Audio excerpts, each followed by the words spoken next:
कार्तिक शुक्ल त्रयोदशी के दिन इस माह का दूसरा मंगल प्रदोष व्रत 16 नवंबर 2021 को रखा जाएगा। भौम प्रदोष व्रत जब किसी भी मंगलवार के दिन प्रदोष तिथि का योग बनता है तब यह व्रत रखा जाता है। प्रत्येक माह की त्रयोदशी तिथि को प्रदोष व्रत रखा जाता है। यह व्रत हर तरह के कर्ज से छुटकारा दिलाता है। मंगल ग्रह का ही एक नाम भौम है। इस दिन हनुमान जी की आराधना का विशेष महत्व है। इस दिन कर्ज लेना आवश्यक हो जाता है, तब आदमी कर्ज का ऋण तो ले लेता है, लेकिन उसे चुकाने में उसे काफ़ी मुश्किलों का सामना करना पड़ता है। ऐसे समय में कर्ज संबंधी परेशानी दूर करने के लिए भौम प्रदोष व्रत लाभदायी सिद्ध होता है। भौम प्रदोष व्रत की पूजन विधि हर महीने की शुक्ल और कृष्ण पक्ष की त्रयोदशी के दिन प्रदोष व्रत रखा जाता है। भौम प्रदोष व्रत के दिन भगवान शिव की पूजा की जाती है। इससे जातक के जीवन में मंगल ग्रह के कारण मिलने वाले अशुभ प्रभाव में कमी आती है। इस दिन ब्रह्म मुहूर्त में स्नान करके स्वच्छ वस्त्र धारण करें, पूजा स्थल को साफ करके गंगा जल छिड़क लें। अब चौकी पर सफ़ेद वस्त्र का कपड़ा पहनाकर मोली बांधें, भगवान शिव शंकर की प्रतिमा या शिवलिंग विराजित करें। अब कच्चा दूध मिले जल से अभिषेक करें और गंगा जल अर्पित करके फूल धतूरा भांग मौसमी फल चढ़ा दें, धूप दीप और अगरबत्ती जला दें और शिव जी की आरती करें, भोग लगा लें। इसी तरह सायंकाल को भी मुहूर्त के अनुसार शुभ समय में शिव जी का पूजन करें।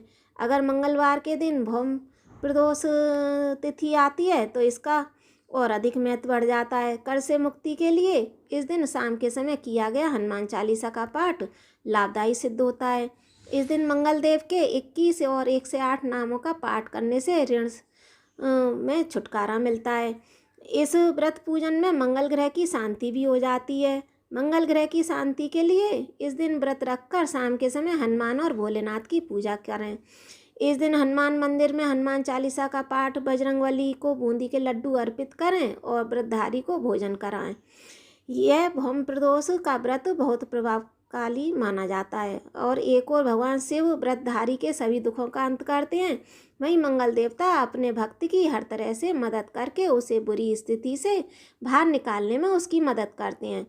व्रत की कथा इस प्रकार है। एक नगर में एक वृद्धा रहती थी। उसका एक पुत्र था और वृद्धा की हनुमान जी पर बहुत गहरी आस्था थी। वह प्रत्येक मंगलवार को विधि पूर्वक व्रत रखकर हनुमान जी की आराधना करती। एक बार हनुमान जी ने उसकी श्रद्धा की परीक्षा लेने की सोची। हनुमान जी साधु का वेश धारण करके वृद्धा के घर गए और पुकारने लगे, कोई हनुमान भक्त जो हमारी इच्छा पूर्ण करे। पुकार सुनकर वृद्धा बाहर आई और बोली, क्या है आज्ञा महाराज। हनुमान साधु के वेश में बोले, मैं भूखा हूँ, भोजन करूँगा, तू थोड़ी ज़मीन लीप दे। वृद्धा दुविधा पड़ गई और हाथ जोड़कर बोली, महाराज लीपने और मिट्टी खोदने के अलावा आप कोई दूसरी आज्ञा दें तो मैं अवश्य पूर्ण करूँगी। साधु ने 3 बार प्रतिज्ञा कराने के बाद कहा, तू अपने बेटे को बुला, मैं उसकी पीठ पर आग जलाकर भोजन बनाऊँगा। यह सुनकर वृद्धा घबरा गई, परंतु वह प्रतिज्ञाबद्ध थी। उसने अपने पुत्र को बुलाकर साधु के सुपुर्द कर दिया। भेषधारी साधु हनुमान जी ने वृद्धा के हाथों से ही उसके पुत्र को पेट के बल लिटाकर उसकी पीठ पर आग जलवाई। आग जलाकर दुखी मन से वृद्धा अपने घर में चली गई।